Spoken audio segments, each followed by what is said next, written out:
Conolly, thank you for joining for this interview with us. When we met for our first interview last October, the voluntary assisted dying bill was about to be voted on the lower house. Can you tell us what's the progress of that bill? Yeah, thank you, Patrick. I'll take advantage of the exemption in the public health order to enable myself to speak and be clearly heard for this recorded interview. Yes, we did meet in October before the passage of the bill through the lower house, and as many of your watchers and listeners will know, the bill did pass through the lower house, unfortunately, with a clear but not overwhelming majority. And I think in the end there were 36 people on our side of the vote and something like 53 in favour. So still a substantial margin, but I'm grateful to those 36 who stood up for life. The bill passed almost unamended. There were a handful of amendments approved that Mr. Greenwich and the other co-sponsors of the bill agreed to because they were proposed by people voting in favour of the bill, and they were trying to garner sufficient numbers to get the bill through the House. They needed those people's support, so they agreed to those amendments in order to bring those people with them. They did not agree to any amendments proposed by people who opposed the bill, with one exception, and it's an interesting one. It's one that they could hardly oppose. Joe McGurr simply asked it to be inserted as a principle that healthcare should be available equally across the whole of New South Wales, and I didn't think they could oppose that. No. But every other very sensible, very reasonable and very rational amendment proposed to try and make the bill less dangerous, they blocked. Did the accepted amendments, the one that they received and accepted, did they make the bill any less dangerous? Look, a few helped a little bit, and I was happy to support those amendments on the basis that they moved the bill slightly in a better direction. They weren't substantive. They didn't address the fundamental issues, but to the extent they improved the bill a bit, I was glad they got up. Fantastic. And we had a question from New South Wales Right to Life Director Brendan Wong. He wanted to ask you, why did the Leader of the House, Mark Speakman, amend sessional orders, so change things up, so that the bill was voted on the last day of Parliament rather than this year? There was a strong will, I suppose, amongst the leadership of various parties that bill be dealt with in the lower house and finalised last year. I don't know why. I don't think that benefited the people of New South Wales to push it through and to basically truncate the argument just for the satisfaction of getting a vote done last year.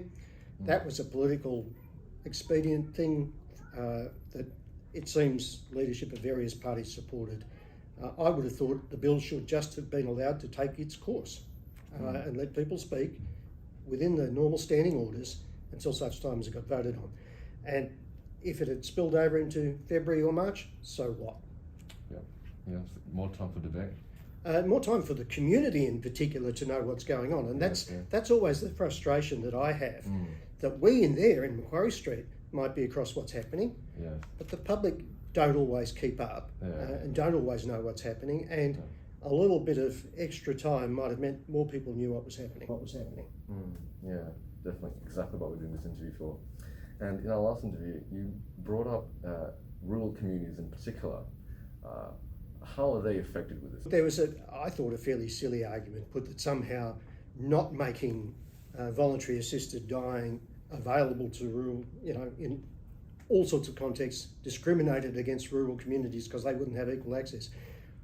Right. That's a perverted kind of argument, because you have to start with to do that, you have to start with the proposition that dying, killing people is a good thing.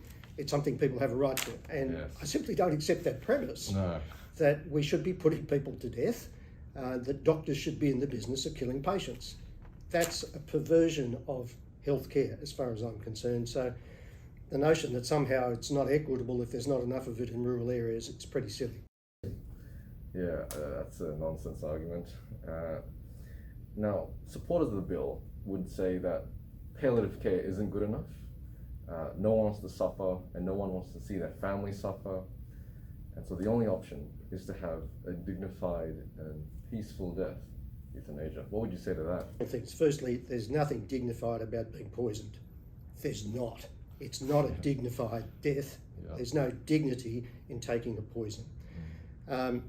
Secondly, I'd say that while there's perhaps not enough palliative care, and we can always improve and should improve, that's got to be a much better goal, a much greater objective than simply saying, oh, well, it's too hard, it's too expensive, you know, surrender to that and just put people to death. It's not the same proposition at all. It's interesting that the proponents of the bill put this argument that there's great suffering, that people, you know, are fearful of this terrible suffering they're going to endure at the last moments of life. As soon as we moved amendments to try to limit the bill to those sorts of situations, they opposed the amendments. They wouldn't limit the bill to the arguments that they were putting. Wow. I don't know, we shouldn't be just limiting it to people with physical suffering. Hang on, I thought that's what you said it was for. But no, they bitterly opposed limiting it to people with physical suffering. We tried to make sure that the diagnosis would be certain and confident that a person was in the last months of life. They opposed putting any definition on that. They wanted it as open-ended and as flexible and as vague as they could possibly get it. So the term, the diagnosis might say somebody could die within 6 months, but it didn't have to be made by a specialist. It didn't have to reach any level of confidence or certainty that that was going to be the case, because they don't want to put those restrictions on it. They don't really want it to just be for the people at the last stages of life with physical suffering. Their votes in the amendment votes show that they don't mean that. So it's not just limited to the last moments of dying, the end stages of dying. Is it supposed to be in one part of the bill, but when you try to put amendments in to tighten that up and define it, they don't want any definition like that. They don't want it restricted to people in the last few months of life. They don't want it restricted to people in severe pain, physical pain. They want it just to be available, full stop. Well, yeah, that's something that Australian people need to consider when they talk to their MPs about this. As you said, the Upper House is going to be voting on this bill next month. Yep. And we as Evangelicals for Life wholeheartedly are against this bill, because we believe that only God has the right to take away life, not even the person themselves, certainly not a doctor. Now, how can we stop this? We can pray. We can pray that God guides the members of the Upper House. We can lobby directly ourselves, the members of the Upper House, and point out why we think this is wrong. And both of those things need to happen. I would hope that there is the opportunity, and who knows whether COVID circumstances will allow this, for public gatherings to demonstrate that there is strong opposition to this sort of proposal. And if that is possible, if the circumstances allow, I would encourage lots and lots of people to turn up to such a demonstration to make sure that the fallacy that everybody wants this is put to bed. Yes. You know, people do not want this. There's a tiny minority of people who support voluntary euthanasia. We know that because the Voluntary Euthanasia Party runs at elections, and at the last state election they got 1.06% of the vote. So don't try to tell me that this is overwhelmingly supported and lots of people demand it. They don't. It's a tiny minority issue, and sadly, lots of people, when asked at opinion polls, don't think very carefully about what it means, don't know the implications, and are happy to go along and let other people do what other people want to do. That's all that opinion polls mean.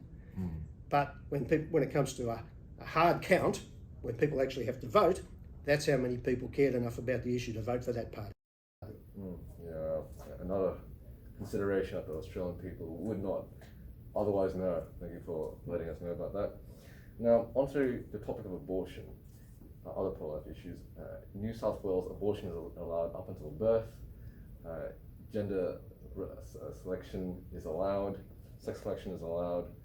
And there are 2 abortion clinics just right next to New South Wales Parliament House in Macquarie Street. And we've been talking about a bill that allows our most vulnerable to be poisoned. And our politicians, both state and federal, have been continually saying these past 2 years about that how their priority is to save lives, especially of the most vulnerable. But why are they allowing the unborn to Total be killed? contradiction, isn't it, Patrick? Yeah, We've not only been doing everything possible to protect vulnerable people during COVID, Yeah. we've been limiting other people's freedom, Yeah. locking people down so that the vulnerable can be protected. Yes. You know, the whole community has had to bear heavy restrictions because of this goal of saving life. Yes. And then we'll turn around and in the next session of Parliament, the earliest opportunity, we'll vote to let people die, in fact, to allow people to be killed by doctors. And I just find that a glaring, stark contradiction that makes no sense in the context of what we're doing about COVID. Yes, those supporters of the bill need to really have a good check and understand what it means to save life and to see real what's happening with the abortion and euthanasia. Mr. Conolly, thank you very much for this interview with us. No worries at all, Patrick. Thank you.